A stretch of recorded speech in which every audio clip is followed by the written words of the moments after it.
आपल्या ज्वलंत भाषणांनी लाखो शिवसैनिकांचे मन जिंकणारे देशाचे लाडके नेतृत्व, राजकारणातील भगवे वादळ, झुंजार नेते आणि परखड वक्ते असा उच्चार केला तर एकच चेहरा डोळ्यांसमोर उभा राहतो, तो म्हणजे हिंदू हृदय सम्राट बाळासाहेब ठाकरे यांचा.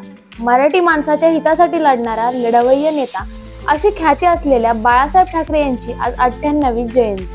आज अनेक नेते सोशल मीडियावरून बाळासाहेब ठाकरे यांना अभिवादन करताना दिसत आहेत. तर बाळासाहेबांबद्दलच्या काही गोष्टी आपण पुढील काही मिनिटात जाणून घेणार आहोत. त्यासाठी हा व्हिडिओ शेवटपर्यंत नक्की पहा. नमस्कार, मी सातारकर संस्कृती आणि तुम्ही पाहताय जर्नलिस्ट संस्कृती. बाळासाहेब यांचा जन्म 23 जानेवारी 1926 रोजी झाला. त्यांनी आपल्या कारकिर्दीची सुरुवात व्यंगचित्रकार म्हणून केली. पुढे त्यांनी ज्येष्ठ व्यंगचित्रकार RK लक्ष्मण यांच्यासोबत काही काळ काम केले. काही काळानंतर त्यांनी नोकरी सोडली आणि 1960 साली मार्मिक साप्ताहिक सुरू केले. हे मराठीतील पहिले व्यंगचित्र साप्ताहिक ठरले.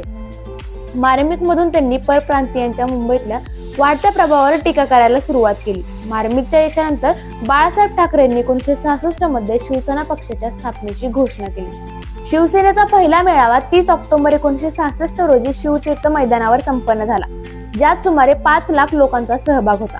शिवसेनेच्या स्थापनेवेळी त्यांनी शिवसेना हा फक्त पक्ष नसून शिवाजी महाराजांची सेना आहे असं स्पष्ट केलं होतं. शिवसेनेच्या स्थापनेनंतर हिंदू हृदय सम्राटांनी 4 दशके मुंबईवर हुकूमत गाजवली. तर आता जाणून घेऊयात बाळासाहेबांच्या कर्तृत्वाबद्दल काही गोष्टी. राजकारणात येण्यापूर्वी बाळासाहेब ठाकरे हे सुप्रसिद्ध व्यंगचित्रकार होते. 1950च्या सुमारास टाइम्स ऑफ इंडियाच्या रविवारच्या आवृत्तीत त्यांची व्यंगचित्रे प्रकाशित व्हायची. बाळासाहेब हे असं व्यक्तिमत्व होतं की त्यांच्या दरबारात त्यांचे समर्थकच नाही तर विरोधी सुद्धा हजेरी लावत असत. बाळासाहेब ठाकरे जेव्हा एखाद्या व्यक्तीला विरोध करत तेव्हा ते शत्रूसारखेच वाटायचे, आणि जेव्हा ते कोणाची स्तुती करत तेव्हा त्यांच्यापेक्षा मोठा कोणी मित्रच नाही असे वाटायचे. त्यांनी 19 जून 1966 रोजी आपल्या मित्रांसोबत शिवाजी पार्कमध्ये नारळ फोडून शिवसेनेची स्थापना केली. ते कोणत्याही स्क्रिप्ट शिवाय भाषण करायचे आणि त्यांची भाषण ऐकण्यासाठी लाखो लोक एकत्र जमायचे. बाळासाहेब ठाकरे कधीही कोणाला भेटायला गेले नाहीत. ज्या कोणाला भेटायचा आहे तो त्यांच्यापर्यंत पोहोचायचा. त्यांना भेटण्यासाठी अनेक मान्यवर स्वतः त्यांच्या मुंबईतील मातोश्री निवासस्थानी पोहोचत असत. 1992 मध्ये बाबरी मशीद पाडल्यानंतर बाळासाहेब ठाकरे आपकी अदालत शो मध्ये पोहोचले होते. तिथे त्यांना विचारण्यात आले होते की त्यांनी हे काम शिवसैनिकांनी केल्याचे ऐकले आहे का. त्याला उत्तर देताना ते म्हणाले होते की शिवसैनिकांनी हे काम केले असेल तर ही अभिमानाचीच गोष्ट आहे.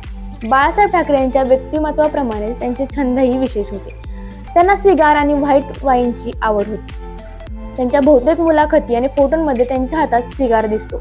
1999 मध्ये बाळासाहेब ठाकरे यांना मतदान करण्यास आणि निवडणूक लढवण्यास 6 वर्षांसाठी बंदी घालण्यात आली होती. त्यांनी आयुष्यात कधीही निवडणुका लढवल्या नसल्या तरी महाराष्ट्रात सरकार स्थापन करण्यात त्यांची भूमिका ही महत्त्वपूर्ण राहिली आहे.